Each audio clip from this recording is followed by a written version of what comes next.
Good morning, folks. This is Mr. Curtis here. And today, and actually a lot of this week, we're going to start looking at line 183 today, and we'll be looking at a lot of the rest of these lines in this yellow box here on page 42 throughout the remainder of the week.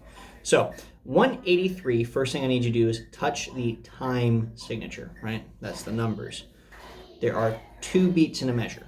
Okay, now you touch the key signature. This is where the sharps or flats or naturals are. This is in between the clef and the time signature.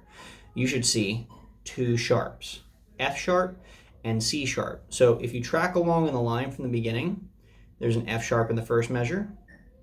There's a C sharp in the second measure. There's a C sharp in the third measure. There's an F sharp in the fourth measure.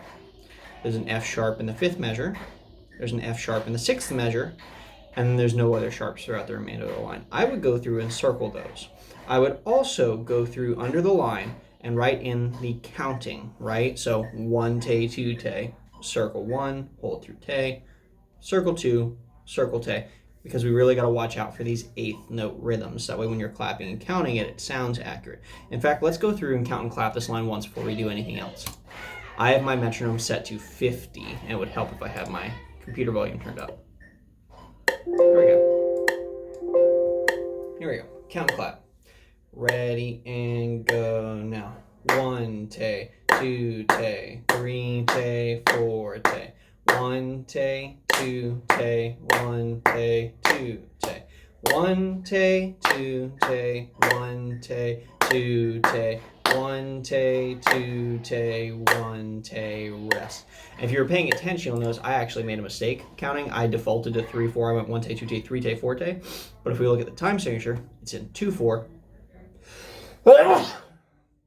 Pardon me. Great. But actually, there's only 2 beats in a measure because we are in 2 4. So be aware of that. Great. Now let's go through and pizzicato it. So for shoulder holders, violins, violas, this will be on your D and your A string, everything on the tapes. So D, E, F sharp, G, A, B, C sharp, D. Open 1, 2, 3, open 1, 2, 3. And then back down, everything on the tapes. For cellos, it's similar on the D string. Open 1, 3, 4, right? You'll use the 4th finger for that 3rd tape. Open 1, 3, 4. For basses, starting on your, like pretend like this is the world's itty bittiest bass. Open D, 1st finger E, 4th finger F sharp, open G, 1st finger A, 4th finger B. You will then have to shift into 3rd position, 2nd finger in between the tapes, 4th finger on the last tape, which is really hard because it's a violin, but you get the idea, so watch out for that. All right, let's go through and pizzicato this once. And 1, 2, pizzicato, ready, go. Quarter note.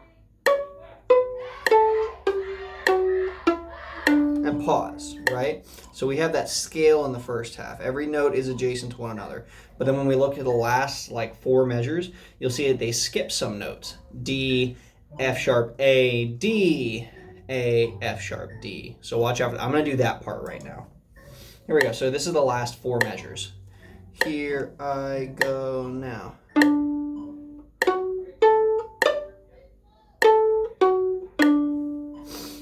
I would practice those 2 parts separately for a while, pizzicato, right? Like do just the scale and then do just the arpeggio when we outline the scale, going for the 1st note, the 3rd note, the 5th note, and then a higher version of the 1st note. So watch out for that, okay? I would practice both of those parts separately and then put them together. Now, I'm going to arco this line next, so use this opportunity to clap and count.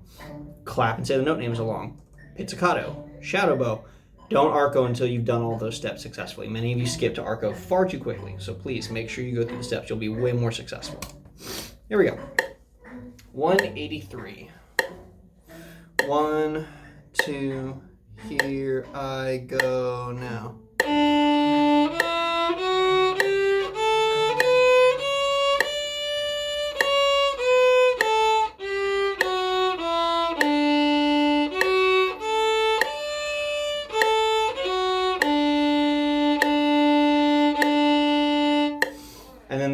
off, reset, and a repeat if you choose to take that. You won't have to take that for this assignment, but it's there in your own practice. I would be really aware that because these are eighth notes, you don't need to use a lot of bow, right? Don't try and use the entire bow every single note.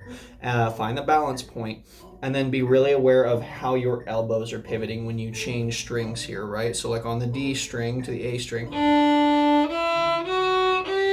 Okay, going to the A, my elbow's gonna have to pivot.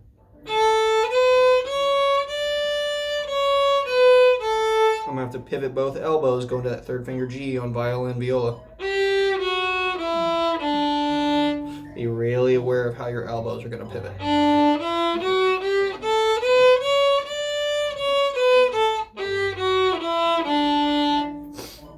All right. Otherwise, make sure you're going through the steps. Happy practicing. Have a good day, y'all.